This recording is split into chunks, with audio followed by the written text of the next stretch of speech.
Dan Ives has been one of the strongest proponents of Tesla for a long time now. It's one of the top positions in his fund. He believes heavily in the company, and he's been long the stock. The problem is, about a month ago, he reduced his price target from $300 to $250, which is a not crazy price cut, but it's a decent enough price cut to get people thinking, why is one of the biggest Tesla bulls now starting to think that his price expectations for the stock are starting to decline? And the reason for this, and the number one reason that he talked about, primarily was the Twitter overhang. Now, Tesla has fallen to a level that's not that pretty. Right here, Tesla's at $116. It's down about 5% on the day. Market cap of $309 billion. NVIDIA currently has a bigger market cap than Tesla. Or sorry, this is Meta. I'm on Meta right now. Let me go to Tesla.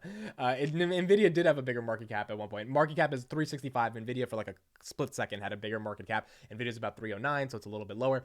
But Tesla's still at $115. So it's almost, it's the same price as Meta. Market cap's a little bit higher than Meta. $363 billion. It was at one point a $1.2 trillion company. Now Dan Ives is switching his tone in terms of how he feels about the company. And let's dive into this video right here around how badly the sentiment has switched from Dan Ives, one of the largest bulls on Tesla, and how he actually is thinking about this stock, because it's not the same as before. Why not just throw in the towel and say this stock is a sell or at least a hold? Sure, it's a great question. I mean, look, clearly demand, we're starting to see cracks in terms of China as well as the U.S.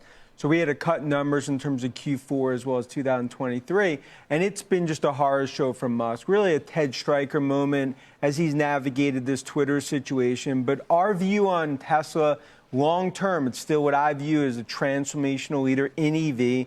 I think the valuations start to get to a point where a lot of bad news is baked in, which is why we're not throwing in the towel. We're still long-term believers. But no doubt, this has been a nightmare on Elm Street. Because I was looking back at some of the things I've written about it, and we had spoken back when it was pretty much near its highs, talking about how it had a PE of over 100, and kind of calmly pointing out, well, so did Netflix one time, so did Amazon. We've been here before. But this collapse, if we want to call it that, has been much more dramatic than certainly Amazon's, even than Netflix.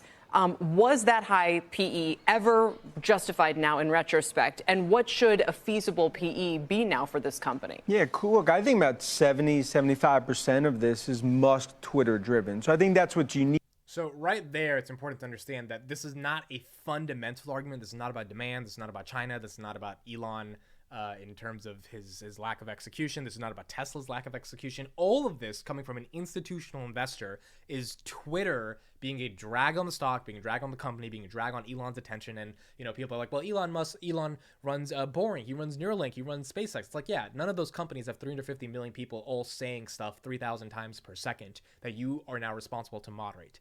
There is a difference between the Boring Company, it's boring, versus Twitter, which is not boring. It's very exciting, and that means there's a lot of stress that comes with it. So a lot of what Dan Ives is talking about primarily has to do with Twitter drama when it comes to Elon. Twitter driven. So I think that's what's unique.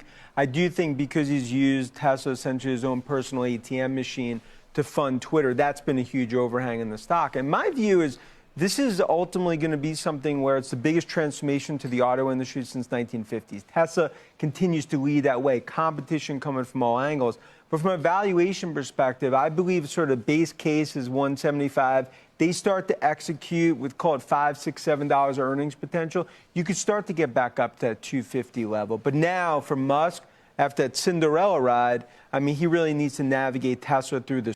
Now, notice another thing that he's saying here. He had a outperform October 20th market price target of $300, Dan Ives. Then $250 by November 10th. This is a month ago when it decreased. Now it's $175. And notice how he's even talking about it. He's like, yeah, if they start to execute, maybe we get back up to the $250 level. It's like the entire sentiment has fundamentally changed, because for them to go from $115 now to $250, they have to get over $300 billion of market cap, which is not easy to do, as a company. And it's easy to let decline. It's easy for it to drop. It's not easy in a rising interest rate environment with uncertainty around inflation for it to come back up, especially with a more hawkish Fed. So the way Dan Ives is even talking about how, yeah, we might get up to 250 if they execute, the sentiment is totally different from around November, October, where he was like, yeah, let's get up to 400 or 500 because this stock is amazing. A lot of investors have just felt that it's not what they signed up for with the Twitter drama. And as a result of it, even getting back to 250 is going to be not the easiest in the world. Tesla through the storm. Do you think the fundamentals have been broken here? So one interesting facet of this demand story now seems to be, are people implying from, let's say, the incentives they're offering, are people implying that the base level of demand for Tesla is permanently lower than we previously thought? Or did we just bring forward 2 or 3 years worth of orders, in which case we have to wait it out and then it gets to a higher level? I'm curious where you think that is going. Yeah, I think it's somewhere in between. I think there's definitely a bit of a pull forward that you saw, and Tesla was the huge beneficiary of that. I do think worries about brand issues because Musk is Tesla, Tesla is Musk. Is that going to start to impact demand? And then ultimately, in terms of the global macro, you're starting to see cracks in the armor for Tesla, but also competition come from all angles. I mean, it's an arms race going on with EVs. You're starting to see they're not the only game in town. And that's why now this is a pivotal 3 to 6 months ahead. I believe they could successfully navigate it, but now it's really ultimately going to be, I'll call it a moment of truth from Musk and Tesla to get through the storm. One more, and then we'll broaden this out to tech more broadly. Kim, I appreciate your patience. But, so we had a formerly $1.2 trillion company.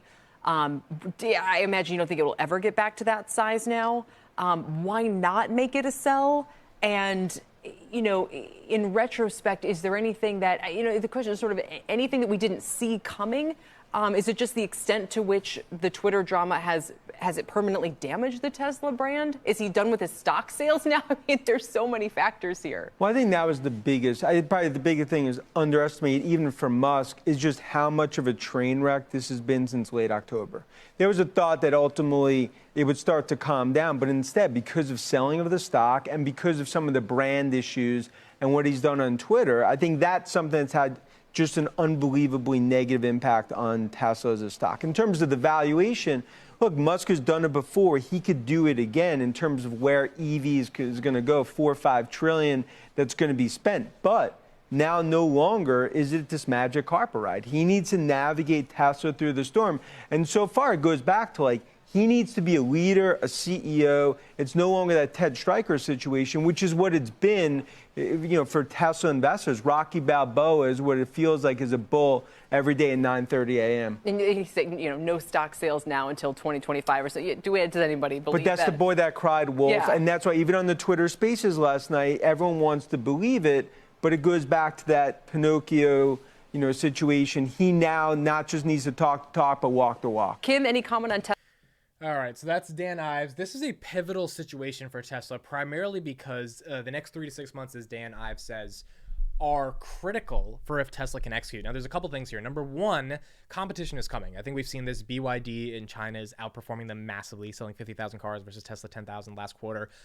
Competition coming from Mercedes, Honda, BMW. I mean, these companies, they're not necessarily producing cars that are better than the Tesla experience, but if they can get EVs to be $30,000, $25,000 versus Tesla 60,000 as a base case, you've got a consumer model that will enter into the market that will be good for enough people that don't care that much about a Tesla, and they will ride it, and they will adopt the EV revolution without having to ride a Tesla. And so the monopoly that Tesla's had, which by the way, it's more than 10x, 100x since its IPO, because of that monopoly, because of being first to market, which means shareholders did get their capital appreciated. The story played out. Tesla won. Elon won. The problem now is in a competitive market, can you retain that monopoly? And in the history of capitalism, we've seen that it's just harder to do that, even with a superior product. And I think that's going to be one of the pivotal questions here. The second thing is on a Twitter Spaces last Tuesday, Elon Musk was basically saying, look, Twitter's not that hard. You guys are overestimating how hard it is. I'll get the job done while I'm running Tesla. I'll find a new CEO eventually, but he didn't give a word on when he'll find a CEO. And that he's not selling any more Tesla stock. He sold over 40 billion in the past couple of years. And so the question is, do you believe him? Because if you believe him, then you're good for the next 24 months. He said 18 to 24 months he's not going to be selling stock. If you don't believe him, then he might be selling stock in the next 18 to 24 months, and he might give another excuse that he has to finance Twitter, which I wouldn't blame him if he has to sell stock. But saying so explicitly that you're not selling stock after you constantly said you were not going to sell stock and now you're selling it, that's the part that gets a lot of investors upset and leads to a lack of trust at the end of the day, which is what Dan Ives, again, one of the most historic Tesla bulls, is feeling a lack of trust. So at the end of the day, this is muddying the waters for the investment thesis on Tesla. It's becoming a little bit harder to justify buying it, even with the market cap and the fundamental screaming that the company is undervalued. A lot of this stuff is external factors that have to be factored in, especially if there's a macroeconomic recession that Elon Musk says could be worse than 2009. Tesla cars are going to have to start going negative in profit margins in order to retain the demand and get product off the shelves. And so if that happens, they're not going to be making money for a couple quarters. And what happens to the stock price at that point? It's just it's a tougher situation. But does Tesla survive after the next 2 years in this macro? I wouldn't bet against them. The question becomes, can they get back to that $1 trillion market cap? Can they become that, global force that they were with all the competition and everything else that's coming? I'm still long Tesla, still bullish Tesla, just figuring out when is the right time, in my opinion, to DCA and establish a more bigger position. Thank you guys so much for listening and watching. Let me know your thoughts. Are you big on Tesla? Do you feel that Twitter is an overhang? Let me know your thoughts in the comments, and I'll see you guys in the next one.